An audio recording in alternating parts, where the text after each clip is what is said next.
está no ar o TV Câmara Entrevista. No programa de hoje, vamos falar sobre a 28ª Conferência do Clima das Nações Unidas, que esteve em curso desde o dia 30 de novembro até a última terça-feira, em Dubai, nos Emirados Árabes. Para falar sobre o que foi apresentado durante o evento deste ano, recebemos hoje aqui nos estúdios da TV Câmara a doutora em Engenharia e Sustentabilidade, Andréia Pampanelli, e o Everton Lacerda, que é presidente da Associação Gaúcha de Proteção ao Ambiente Natural, a Agapan. Sejam bem-vindos e obrigada por estarem aqui conosco hoje. Bom, a chamada COP28 ocorre desde 1995, reunindo 198 países e territórios em uma discussão sobre as mudanças climáticas. Andréia, podemos começar dando um panorama geral sobre a COP e qual é a importância dela? A COP vem para tratar desse desafio que a gente tem enquanto humanidade, que diz respeito à questão de mudanças climáticas, né? Se a gente olha o planeta Terra enquanto entidade, existem uma série de mecanismos em que a população por existência já passou dos limites planetários, e a questão climática é uma delas. Então, é uma tentativa de reunir esforços do planeta como um todo para dar conta dessa questão que é talvez o maior desafio já enfrentado pela humanidade. Na edição deste ano, a gente viu que teve muita polêmica, principalmente com relação aos combustíveis fósseis, né? Com a intenção de que eles fossem eliminados, e acabou, no fim, sendo decidido que só houvesse uma transição energética. Se vocês dois puderem falar, de repente o Everton agora, sobre por que essa polêmica e por que essa pressão para haver não uma transição gradual, mas assim uma eliminação, né, dos combustíveis fósseis. Olá, Mariana, um prazer estar aqui com você. Andréia, prazer também. E com o telespectador. Bom, Mariana, é importante a gente lembrar também que essa discussão em relação ao clima, ela vem de um tempo anterior ainda, né? Nos anos 70 já teve lá a Convenção de Estocolmo, em 1972, e desde então não parou. Teve 1992 também aqui no Brasil, né? A Rio 92, depois a Rio +20. E o que a sociedade mundial ela se dá conta é que precisa dessas convenções e precisa desses encontros para tentar mudar isso que a André falou, né, que são os problemas que a nossa geração no planeta tem criado. Né, tanto que o pessoal hoje chama que nós estamos vivendo num antropoceno, não mais no holoceno, né? O antropoceno, que seria aquela era geológica que já tem a marca definida do ser humano, de tanto que nós estamos impactando. O que tinha em discussão até então é se essa alteração climática, se a crise climática que a gente vive, ela era de causa antropogênica ou não, se ela era causada pelo ser humano ou não. Né? Então, daí vinha toda aquela luta que a gente de entidades ambientalistas, lá a Agapan é fundada aqui em Porto Alegre em 1971, já trazia que era, sim, existe um impacto do ser humano. Até onde vai parar, a gente não sabe, mas precisamos mudar os nossos hábitos. Né? E de lá para cá teve toda uma luta, que chegou o negacionismo climático, por exemplo, que disse, olha, não existe essa mudança climática. Em primeiro lugar, não existe mudança climática. Essa foi uma grande luta que a gente disse, não, existe. Depois de um dia se deram conta, tudo bem, existe as mudanças climáticas, mas elas não são causadas pelos homens. Sim, elas têm forte impacto dos seres humanos, né? Ela existe a mudança climática natural, né, que através dos séculos e dos milênios, mas existe essa, e a ciência já mostra, né, o IPCC, o painel intergovernamental de mudanças climáticas, ele mostra e comprova que a ação do homem está interferindo e tornando mais drástica essa mudança climática do atual momento. Uhum. Então, voltando para a pergunta, né, a questão dos combustíveis fósseis especificamente, não sei qual dos dois gostaria de responder, por que, né, essa pressão para se livrar dos combustíveis fósseis, não utilizar mais eles como fonte de energia? Porque combustível fóssil, se a gente está tirando carbono da terra, que está lá enterradinho, né, está jogando na atmosfera. É isso que a gente faz. Né? Toda vez que a gente usa gasolina, ou gás natural, ou carvão, a gente está pegando o carbono que de alguma forma está encapsulado e foi transformado em tal pelos processos naturais e está jogando na atmosfera. E o que é a grande questão científica? Né? Se a gente vai olhar para a sociedade, quando a gente diz que a gente já passou do limite com relação à questão de carbono, e o limite estabelecido lá pelo Acordo de Paris de não aumentar 1,5 graus, se a gente fosse botar isso em linhas práticas, o que é isso? É como dentro de casa ou numa empresa nós já termos extrapolado o nosso orçamento.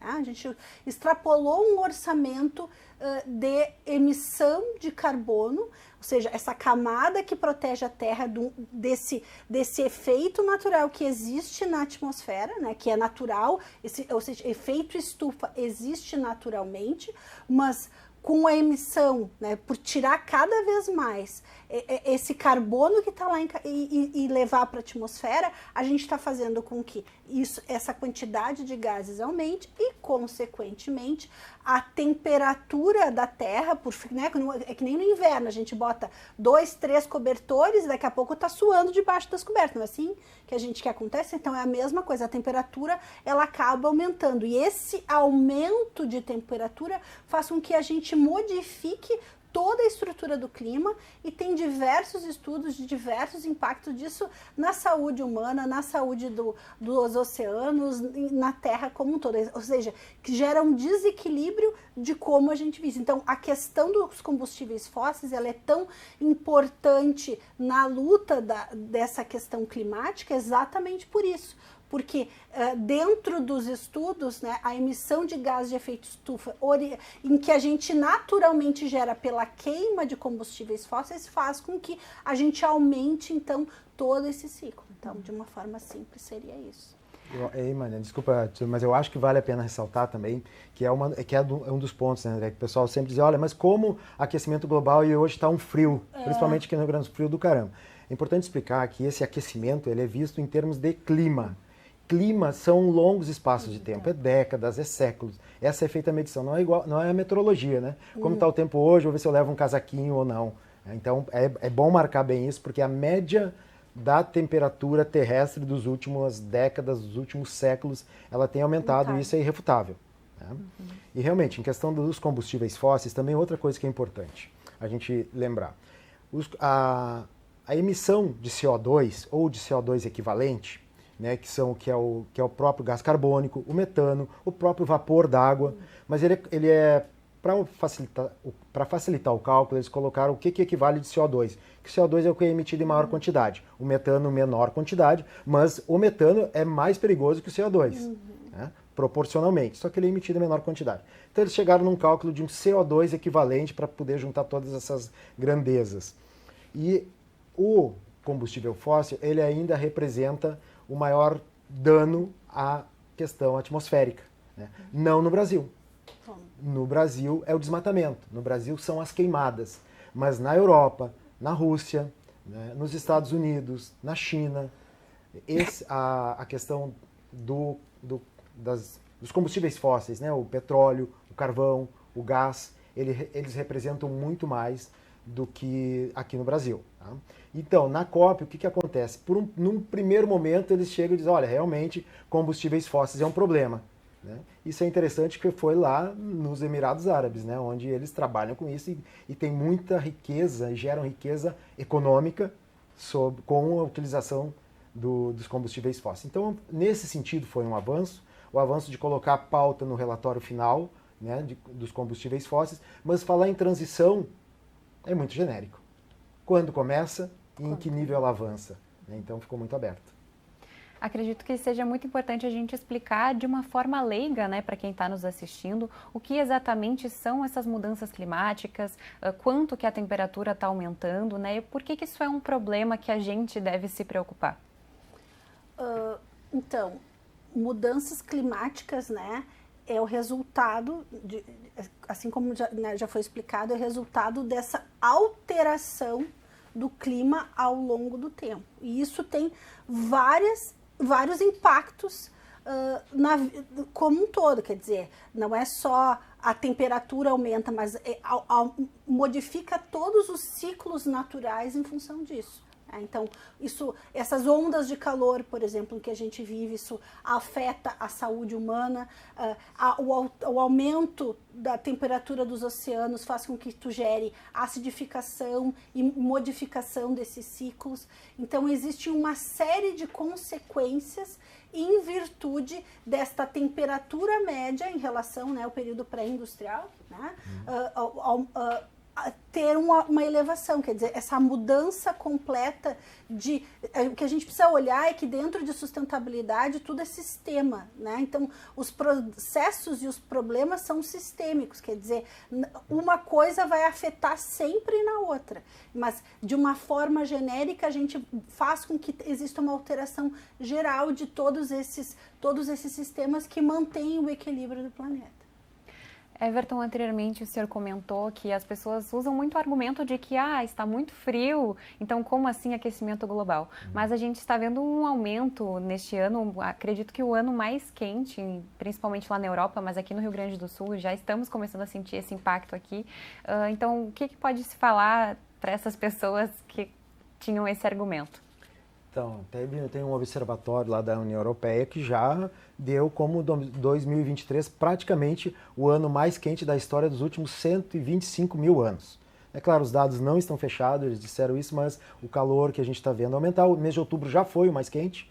Claro que eles precisam saber dos 12 meses para fazer a média do ano, né? Mas os últimos anos da última década já tem sido o mais quente, o que ajuda a comprovar o que a ciência vem dizendo, né? Que existe sim um aquecimento global.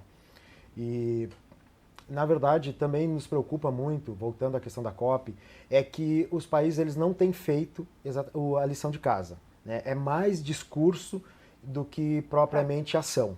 E a ação, aí é uma opinião muito particular minha, a ação que vem sendo proposta é uma ação na linha de que quanto de recurso vai ser investido nisso, né? Qual os investimentos para trocar, por exemplo, que uma das metas é trocar para 2/3 de energia limpa, né? E que precisa de recursos, pelo menos isso é que os jornais têm repercutido. E no nosso ponto de vista ambientalista não é só a questão econômica. Nós precisamos fazer isso mudar independente de ter recursos econômicos ou não. Nós precisamos mudar os nossos hábitos, né? A questão da eficiência energética também, que é outro ponto que eles dizem, tem que aumentar a eficiência energética. Perfeito, tem que aumentar a eficiência energética. Quem tem um pouquinho mais de idade, como eu, aqui a gente lembra que nós tínhamos TV de tubo em casa. As geladeiras consumiam mais. Então já tem eficiência energética nos próprios produtos produzidos pela indústria atualmente, né? As TVs de LED elas consomem menos energia do que consumia uma TV de tubo, né? As geladeiras, os eletrodomésticos de uma forma geral já consomem menos. Então aonde que está o problema se a população, de certa forma, ela já tem ajudado, né? Aí entra na questão que o André pode falar melhor que eu, na luta que a indústria está tendo para diminuir ela sim o seu grande consumo de energia, né, que é na indústria agropecuária, inclusive, né, que estão ali, no caso do Brasil, as nossas maiores emissões de gases de efeito estufa. André, quer falar um pouquinho?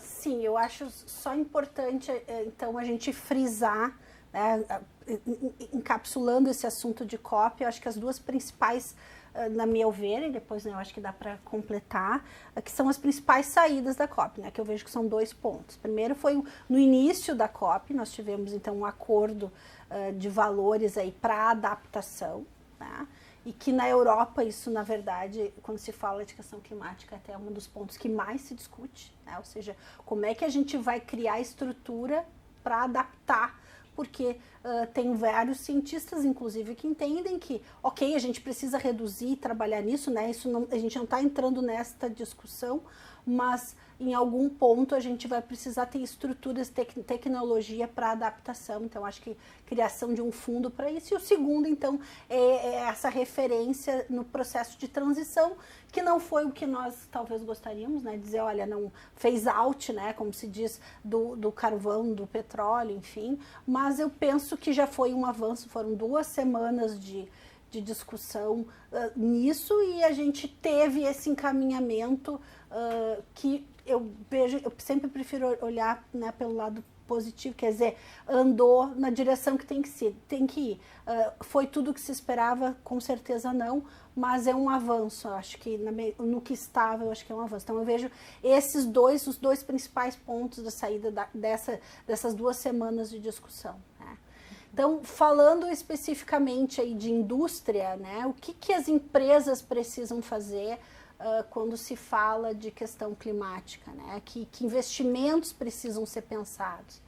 Então, a primeira coisa que qualquer empresa precisa ter claro quando se fala da questão climática é entender o que é a questão climática para dentro da empresa. Então, o primeiro grande passo a ser feito é o inventário de carbono.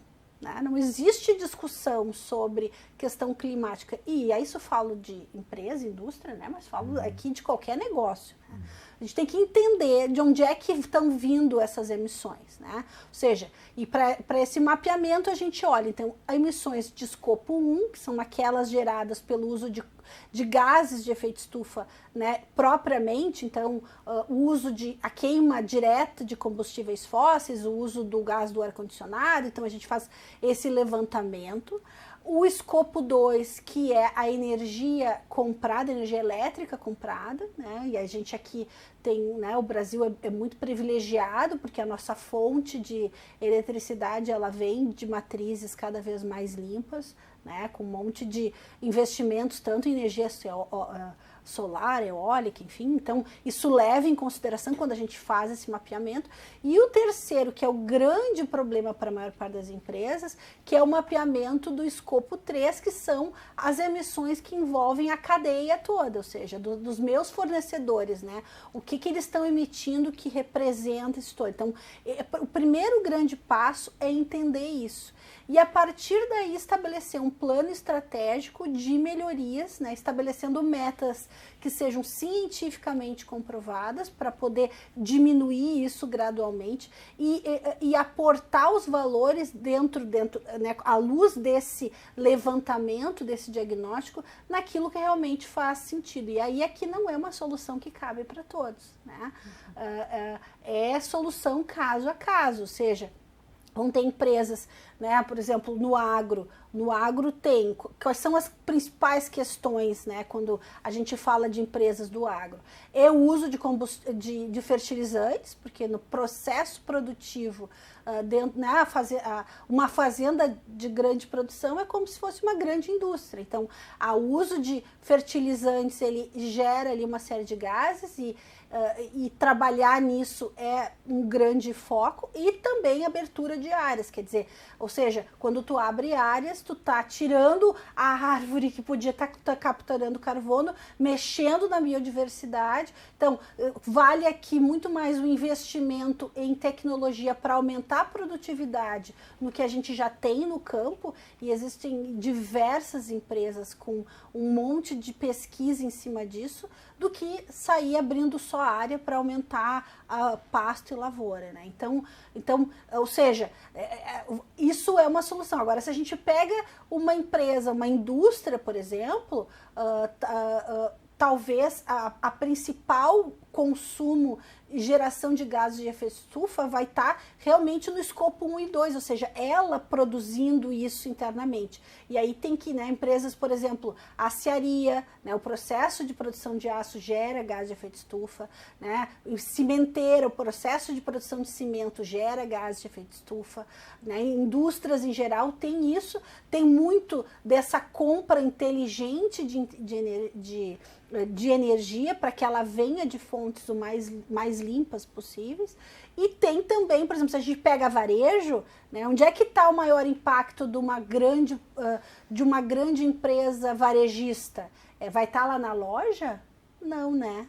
Então, normalmente vai estar na cadeia de fornecedores. Então, o grande trabalho que precisa ser feito é nessa cadeia como um todo. É quem produz a peça de roupa, é quem pinta, que ela, né, tinge, ou seja, nas facções, é nessas empresas que fabricam, que são fornecedoras dessa grande desse grande retailer, né, que a gente chama, esse grande varejista, exatamente. Então, quer dizer, isso muda de negócio para negócio, de empresa para empresa, e precisa ser avaliado dessa forma para que a gente crie um plano que seja inteligente, estratégico, que a gente consiga colocar os recursos no lugar certo. Um questionamento que me surgiu, ouvindo tanto o Everton na última resposta, quanto a tia Andréia agora, é sobre a questão da geração de lixo, né? Atualmente, o senhor comentou que se trocou a TV de tubo pela TV moderna, enfim, de LED, que gasta menos energia, mas a gente vê que tanto os eletrônicos como as próprias roupas, enfim, todas as questões, objetos que a gente compra hoje em dia parecem ser feitos, acredito, né? Vocês podem me corrigir, ser feitos com uma durabilidade menor e acaba gerando um pouco mais de lixo, né, do que antigamente. Em termos de eletrônicos, eles têm o que a gente chama de obsolescência programada. Né? Ele já é feito para durar pouco, exatamente para que compre de novo. Imagina que tu compra um smartphone hoje, para falar de um aparelho da moda, e se tu ficar com ele 10 anos, vai comprar ao longo da tua vida muito poucos. Então eles têm que durar 2 anos, que é o tempo que eles duram em média. Só que nisso, né, não tem um reaproveitamento de material, não tem o recolhimento, esqueci agora o termo que se usa para logística reversa. Logística reversa, né? Essa é uma das soluções que a indústria, a empresa pode adotar, a meu ver. Né? Mas eu gostaria, se tu me permite, voltar num outro ponto da COP. Eu queria falar de um ponto negativo. É que eu não falei isso. Né? Tá. De repente, a Andréia responde essa minha pergunta, então, e depois a gente retorna, pode ser? Bem. Claro. Bom, tudo isso que tu traz né, um enabler, que a gente fala, né, uma ferramenta de sustentabilidade que se chama economia circular. Né? A economia circular é uma ferramenta estratégica para transformar qualquer negócio, né, ou qualquer processo em processos que sejam mais sustentáveis, que a gente consiga reduzir a pressão sobre o capital natural, né? Assim que o termo técnico se usa. Então, trabalhar e olhar isso como um todo, assim como a gente estava entendendo, quer dizer, entender que a obsolescência programada, apesar de ela trazer, isso não são palavras minhas, tá? Dos professores lá de Cambridge,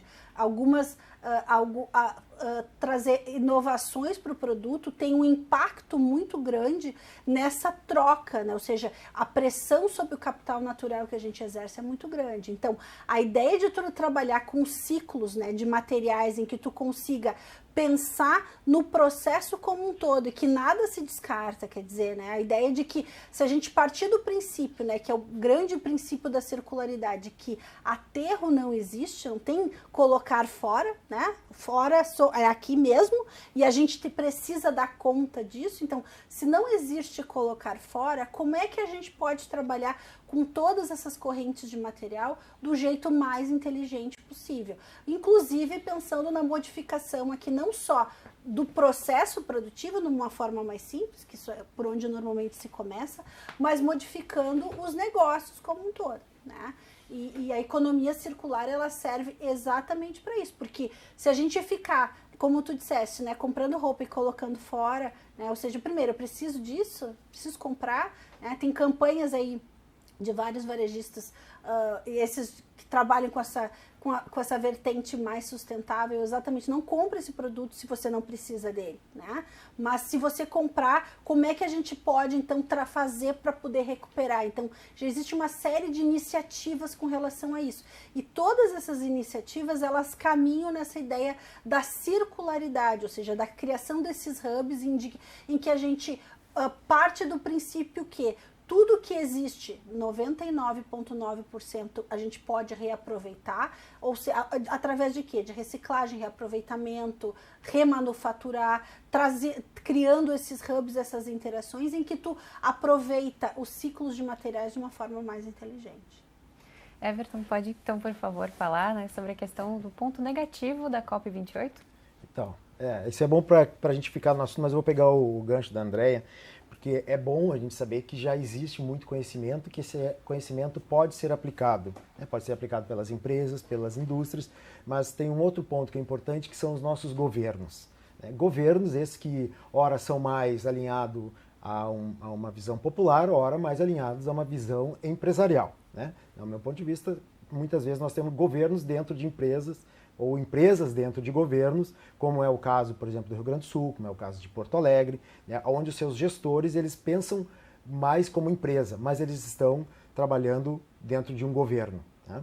Por exemplo, na COP, o que a gente viu é o governo brasileiro, que está com um bom discurso na questão ambiental, e isso ajudou a eleger, a gente imagina, ele faz uma aproximação com os países produtores de petróleo, né, o chamado OPEP+.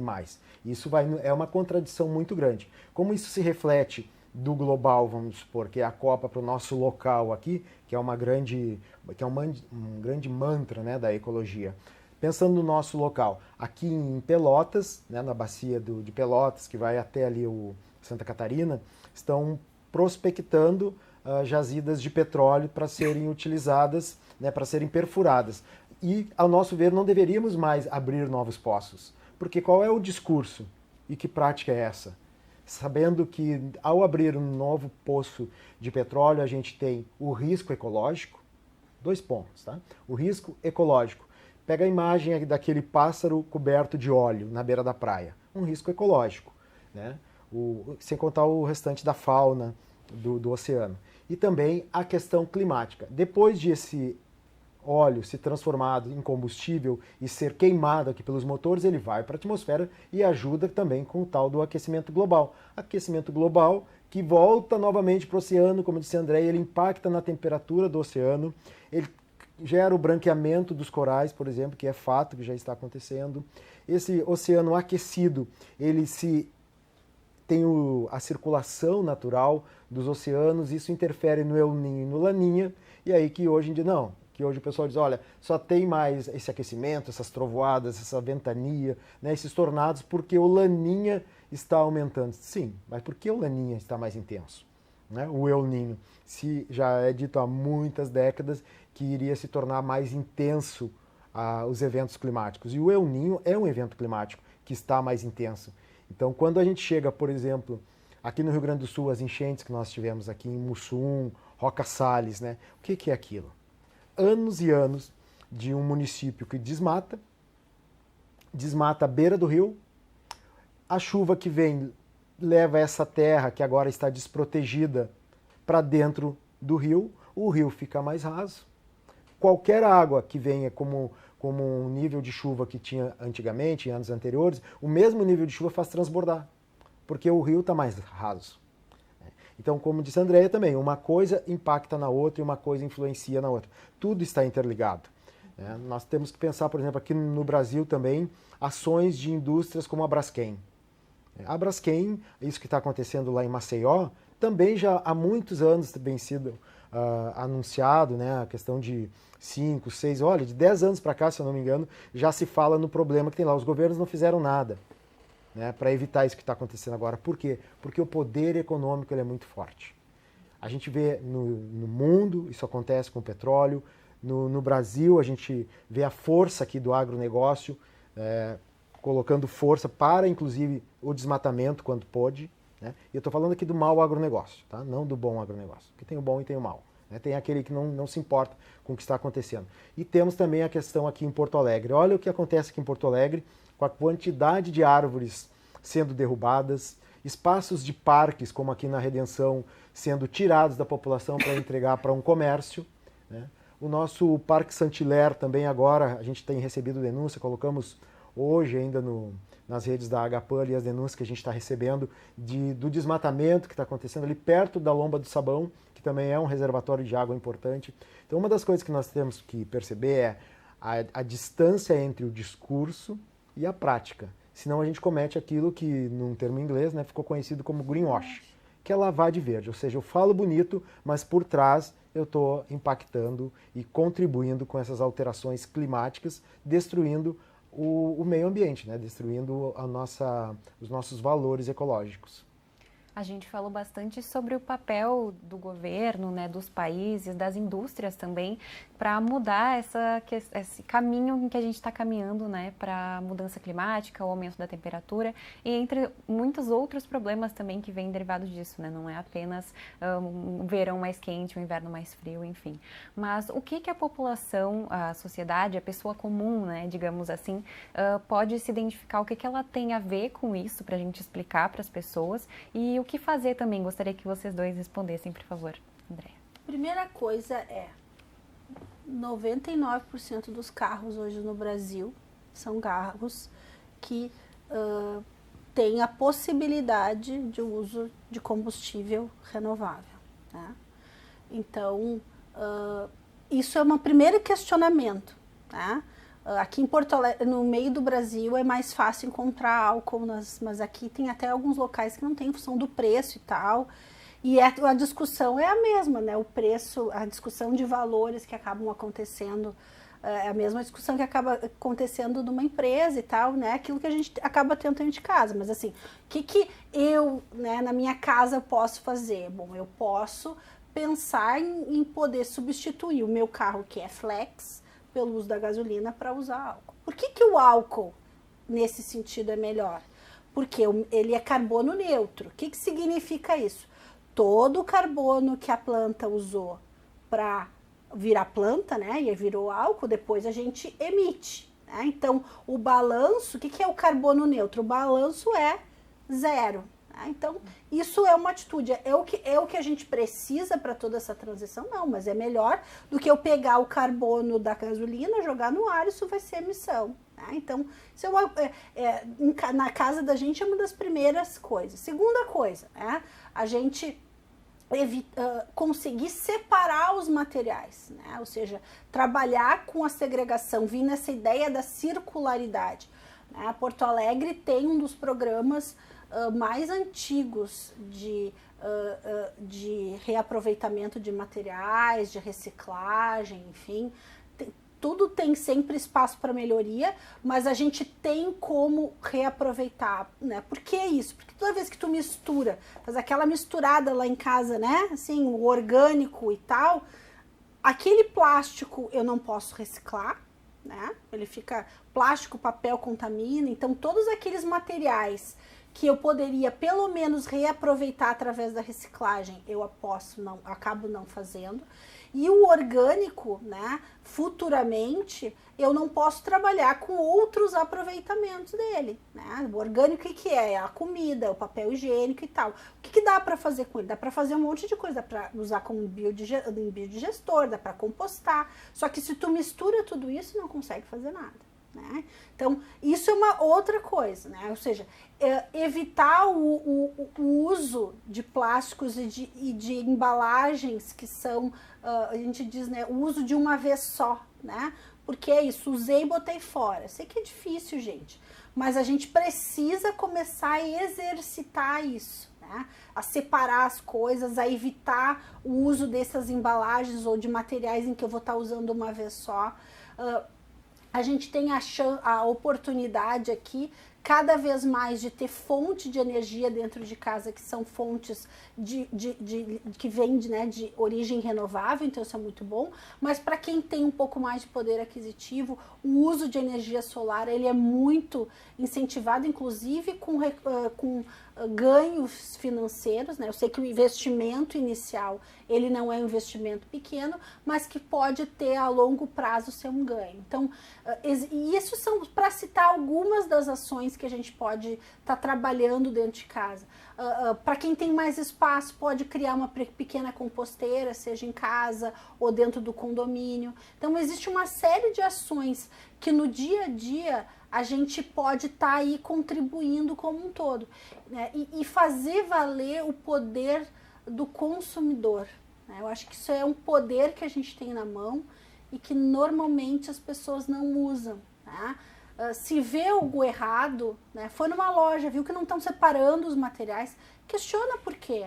foi num posto de gasolina, viu que tem algum tipo de derramamento ou não tem o álcool, mas e por que tu não tem álcool? Eu acho que exercitar o poder do questionar faz com que a gente comece a criar uma cultura de nação mais propensa para isso, porque enquanto a gente for passivo e não agir, as coisas vão estar sendo discutidas em um lugar muito distante, né, que é a COP lá, onde vários líderes se encontram e parece que aquelas decisões que tem lá, que acontecem lá, não tem nada a ver com a nossa vida, e na verdade elas têm.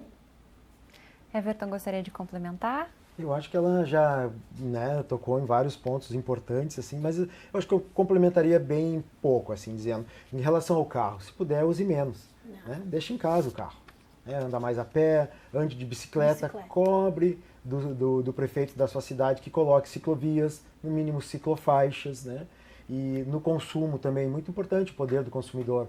Não consuma alguns produtos que não respeitam o meio ambiente. O consumidor hoje já tem feito isso de certa forma, né? De escolher tanto maquiagens que não fazem testes em animais. A gente pode fazer isso também no supermercado, tentar nos informar mais sobre algum determinado produto e não consumir, porque assim algumas empresas, algumas pessoas, né? As empresas são feitas por pessoas. E, infelizmente, algumas pessoas só entendem quando bate no bolso. Mas pelo menos a gente está fazendo a nossa parte. É uma forma de a gente dar recado e incentivar aquelas empresas que são parceiras, né, que estão com a gente, que já perceberam o momento difícil que a gente vive em questão do clima, que querem que o nosso planeta siga aí verdejante para as futuras gerações, que as futuras gerações, nossos filhos e netos, não tenham mais problemas do que nós.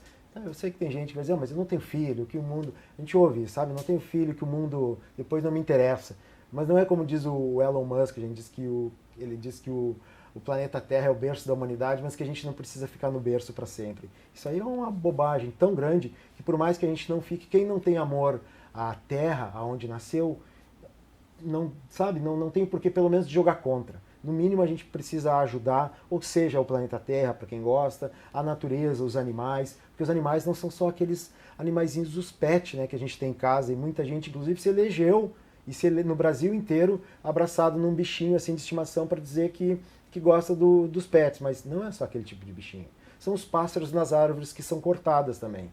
Olha lá no Instagram da HPAM, você vê uma denúncia que a gente recebeu, um cidadão pegou e filmou, né, gravou com o celular as árvores e os galhos de árvore, e ali estava um filhotinho de passarinho e o ninho desmanchado. Tudo isso, se a gente for usando a força coletiva de consumidor e de cidadão, porque existem eleições aí na frente, nós precisamos nos informar, né, e precisamos estar atentos a isso. Pedi para a Andreia entrar um pouquinho mais numa questão que foi comentada, mas a gente não chegou a falar muito mais a fundo, da agropecuária sustentável, né? Qual o papel e qual a importância disso? Eu gosto do bom agro, né? E acho que o agro é uma potência para o Brasil, e eu prefiro botar as fichas nesses que fazem bem feito de quem não faz bem feito. Embora, né, como a gente conversou, existam aí uma série de problemas, né? Mas o mundo agro hoje, ele passa por uma revolução, né? E existe uma série de iniciativas que fazem com que a gente tenha redução aí de emissões, de impacto ambiental, que estão sendo testadas, desenvolvidas, né, por as empresas que trabalham de forma adequada. Então, o trabalho, por exemplo, focado em agricultura regenerativa, né, em que tu consiga fazer o uso desses insumos e a substituição de insumos químicos dentro do processo de produção por aqueles que têm origem natural. Isso tem uma crescente, ou seja, todo esse viés da biotecnologia, né, dentro do mundo agro, ele tem uma crescente cada vez mais, e eu penso que é um grande em termos de inovação, é uma grande luz para ser trabalhada, né? Todo o processo de integração, né, da fronteira agrícola, da pecuária e da agricultura, né, integração, isso também tem uma série de benefícios ambientais. Então, quer dizer, o Bom Agro, ele está cada vez mais buscando soluções inteligentes para problemas em que a gente enfrenta, né? Existem alguns estudos, né, algumas coisas, e hoje inclusive eu estava no Caldeira pela manhã, exatamente visitando um projeto piloto de agricultura urbana, né, ou seja, de fazenda urbana, em que tu tem a possibilidade de estar produzindo alimentos dentro da cidade de uma forma super inovadora, cheia de tecnologia. Então, enfim, trazer essas práticas de sustentabilidade para dentro do agro, ou seja, não é fácil, né? Não é fácil tu entender, por exemplo, exatamente qual é a emissão de carbono no processo de produção em que tu usa os fertilizantes e tal, tu tem que medir, nem sempre a metodologia para fazer isso tá pronta, então tem que ser desenvolvido, né? E o Bom Agro, eu entendo que está trabalhando nesse sentido. Usar a circularidade dentro do agro, assim como qualquer indústria, né? Ou seja, entender aí as suas correntes de materiais, todas as tipologias que existem dentro de uma propriedade, né? E aplicar técnicas adequadas para que a gente possa reaproveitar. Se a gente olhar, por exemplo, dentro de uma fazenda, mais de 70% dos resíduos gerados, né, dos materiais gerados como resultado do processo de produção são materiais orgânicos, tá? Então, assim, a fazenda tem a solução para ela mesma, porque se a gente tem a condição de desenvolver aí um processo de compostagem em grande escala dentro da própria fazenda, quase tudo aquilo que se gera dentro da fazenda volta para a própria fazenda, né? E une aí com esse conceito de usar de uma forma inteligente cada vez mais biotecnologia dentro do processo de produção. Então, eu entendo que o agro tem muito para ser feito, mas o Bom Agro está dando aí, né? Eu acho que a gente tem um caminho positivo nesse sentido. E eu prefiro olhar para esse lado, né? De quem está fazendo o bem, né? Porque quem não está é o que acaba nos gerando complicações em situações como a COP, por exemplo, né, em que o agro acaba sendo acusado de contribuir para aquela que é a principal fonte, né, de gás de efeito estufa do Brasil, que é o desmatamento, e aí a gente cria um contrassenso muito grande, né? Então, eu prefiro apostar as minhas fichas em que a gente vai conseguir desenvolver ciência e tecnologia e conhecimento para fazer com que esse agro seja cada vez mais pujante. Everton, recentemente a Agapan se posicionou contra a extração de petróleo aqui no Rio Grande do Sul, né? Pedi para o senhor explicar por que esse posicionamento. Então, na linha que eu te falava dos pontos negativos da COP, né, de um dos principais pontos negativos. Exatamente aquilo que eu tinha falado, né, a extração de petróleo, ele gera o risco ecológico. Na hora da extração pode haver um acidente, durante o transporte pode haver um acidente e a gente causar né, a imagem aquela do pássaro com óleo, é um problema ecológico. E depois a continuação do uso, né, dos combustíveis fósseis com as emissões de CO2, contribuindo com o aquecimento global e prejudicando inclusive o próprio oceano. Mas em relação à questão anterior, aqui no Rio Grande do Sul, por exemplo, uma das contribuições que a gente pode ter da agropecuária, como eu tinha falado, é a criação de gado da forma ecológica. É o que está se colocando aqui no Rio Grande do Sul e está disputando espaço, e a gente defende, inclusive, que mantendo, né, a tradição agropecuária do Rio Grande do Sul. A agropecuária, para quem não sabe direito, é a parte do agro que trabalha com gado, né? Basicamente é isso, não é com a planta. O agronegócio, de uma forma geral, a gente pensa mais na soja, né, no milho, no algodão, em termos de Brasil, assim. Mas a agropecuária mais é o gado, em tese.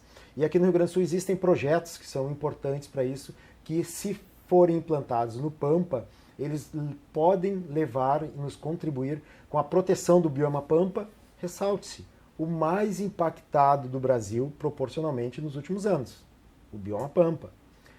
Algumas pessoas, como o próprio presidente Lula, né, disse que não conhecia o Pampa como um bioma, porque ele não é talvez tão vistoso como a Mata Atlântica, né? O Rio Grande do Sul é o único estado brasileiro que tem esses dois biomas, a Mata Atlântica e tem também o bioma Pampa. E esse bioma está sendo muito impactado.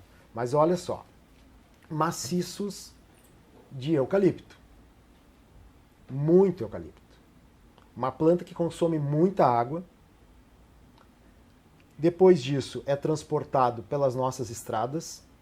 Depois disso vira celulose e depois disso é exportado como commodity. Uma commodity exportada é imune à incidência de ICMS, que é o nosso principal imposto estadual. E olha só, ele é imune, ele não é isento. Isenção o governo dá, imunidade a Constituição dá. Então a gente volta aqui a repetir, olha a força que existe do poder, do dinheiro, que faz com que uma commodity, que impacta muito o nosso solo, o nosso bioma pampa, ela seja exportada sem sequer gerar a sua contribuição para a melhoria das estradas, que elas também utilizam. Aqui nós estamos falando dos eucaliptos. A soja também. Tem crescido muito a produção de soja sobre o bioma pampa. Uma soja que ela é transgênica e que aceita muito agrotóxico, muito veneno. Cada vez mais a soja transgênica ela é modificada geneticamente exatamente para que ela receba mais o que a gente chama de agrotóxico, de uma forma eufemística chamam de defensivos, né? Não é a forma que a gente acha, é veneno sim, é veneno agrícola. Lembrando da história do veneno, que é utilizado na agricultura, basicamente ele veio da Guerra do Vietnã, agente laranja, um desfoliante que era jogado por aviões durante a guerra para desfolhar a árvore para encontrar os vietcongos. Esse veneno até hoje influencia no Vietnã em problemas com a terra, né? Problemas inclusive com as pessoas de lá. Esse veneno é utilizado hoje amplamente na agricultura. A Assembleia do Rio Grande do Sul liberou a entrada de mais venenos aqui no Rio Grande do Sul. Aplicação de mais venenos, venenos que inclusive são proibidos nos seus países de origem. Como um país produz um veneno, a indústria daquele país produz um veneno, o país diz, não, aqui não pode usar. Aí o Brasil aceita. Que políticos são esses que estão pensando na nossa sociedade? Bom, e esse veneno ele vai para a lavoura. Né? E o que não é exportado vai para a mesa do consumidor brasileiro. A parte que não fica na terra e que não vai para o lençol freático. Tudo isso são impactos ecológicos. E tudo isso interfere também na questão do clima. Né? Por exemplo, aqui no Rio Grande do Sul, a Andrea falou da importância de proteger as árvores, né? De proteger as nossas florestas dentro da área da própria produção. Né? Claro, em vez de tirar a floresta, mantenha a floresta e aumenta a produtividade. Né? Me corrija, André, se eu estou estudando. O que está acontecendo aqui no Rio Grande do Sul? Tramita, hoje, na Assembleia Legislativa, um projeto de lei que eles querem criar açudes, né, nas propriedades. Porque não tem mais água suficiente. Né? A gente já tem problema de seca aqui no Rio Grande do Sul, não é só a questão climática, das mudanças climáticas atuais, mas ela certamente deve estar intensificada. Né? Então, o que precisa fazer aqui, segundo esse projeto? Criar açudes, criar reservatórios, né, barragens dentro das propriedades. Mas o que o projeto defende, que nós discordamos, é que essa barragem possa ser feita em cima de área de preservação permanente. Uma propriedade, ela tem, por lei, a necessidade de reservar uma pequena parte para uma área de preservação permanente, uma APP. Muitas dessas APPs, elas são os dois lados ali dos rios, né, dos cursos d'água, que são chamadas as matas ciliares, importantes para o curso d'água, né, exatamente para não acontecer aquele caso que eu falei de Mussum. Se tirar toda a árvore dali, quando vem uma chuva, joga toda a terra para dentro daquele curso d'água e modifica completamente a paisagem local e prejudica inclusive a terra. Né? O proprietário de terra ele fica prejudicado. E esse projeto de lei, né, ele pede para que o açude ou a barragem seja construída em cima dessa área de preservação permanente. Do nosso ponto de vista, não. Não podemos perder mais área de preservação permanente. O bioma pampa já está altamente impactado. A Mata Atlântica também desmatada enormemente. Então, se temos que construir esses cursos d'água, que seja dentro da área da produção. Né? E se aumente, então, a produtividade da produção para compensar isso. Porque nós todos temos, de certa forma, culpa pelas mudanças climáticas. Nós, inclusive, consumidores urbanos, temos, porque a gente contribuiu com isso tudo, mesmo sem querer, mesmo sem se dar conta. E aí aquilo tudo que a Andrea falou antes, daquelas ideias de como a gente pode fazer para tentar mudar, fazer a nossa pequena parte, é isso. É a nossa parte dentro de casa e tentar influenciar em governos, né, que é na hora do voto, né, também conversando, né, com os nossos eleitos e também na hora do consumo.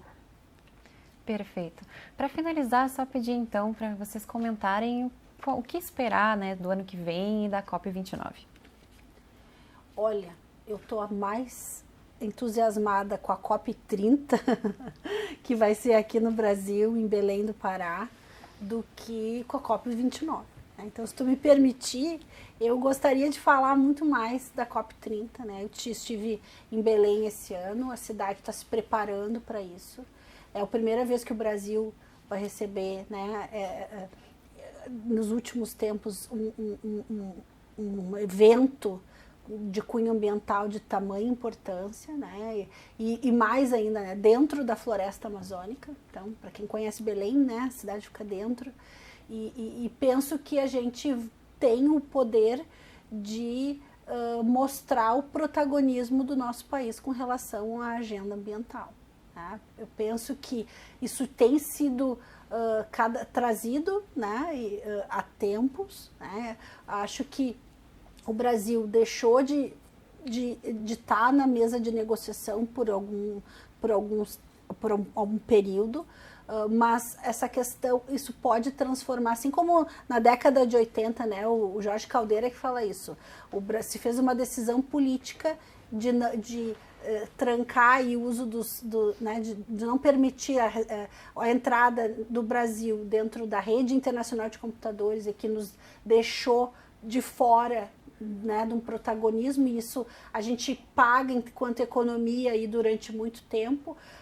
A questão de sustentabilidade, ela está passando e nós somos um país para ser o grande embaixador dessa questão. Tá? Então, eu penso que a gente precisa usar esse protagonismo.